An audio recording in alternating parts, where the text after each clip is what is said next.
السلام عليكم ورحمة الله وبركاته. أهلا بكم فيديو جديد وخبر جديد والمتابعة الدورية اللي احنا بنتابعها معاكم، والأخبار اللي احنا بنقولها لكم أول بأول، وبنوصل لأكتر من فيديو في اليوم عشان نغطي لكم كل حاجة بتحصل في اليوم أو على مدار اليوم.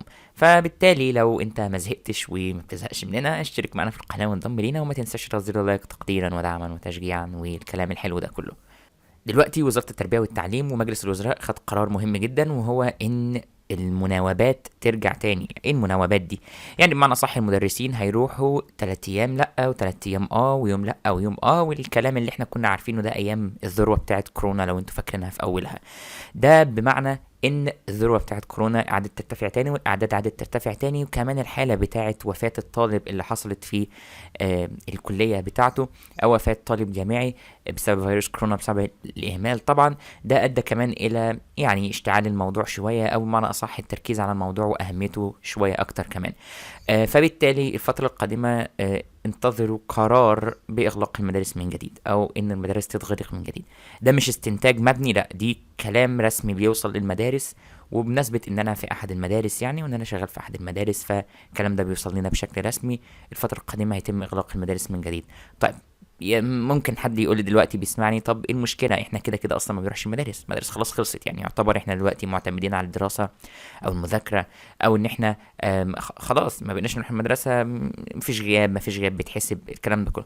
هقول لك بص، الفكره دلوقتي في ان لو المدرسه اتغلقت او لو الدوله اغلقت من جديد كعادتها يعني، او ك اجراءات احترازيه، فبالتالي الامتحانات هتكون من المنزل بالنسبه للصفوف الثانويه، والامتحانات بتاعه صفوف النقل هتكون من الابحاث، او عن طريق طرق تقييم مختلفه.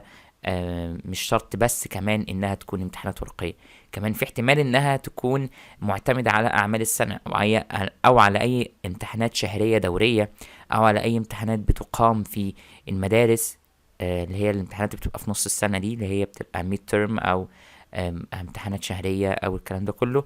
فاحتمال ان التقييم السنة دي يبقى معتمد على الحاجات دي، وكمان احتمال كبير جدا ان الامتحانات تبقى ابحاث بجانب اشياء اخرى، مش تبقى ابحاث فقط.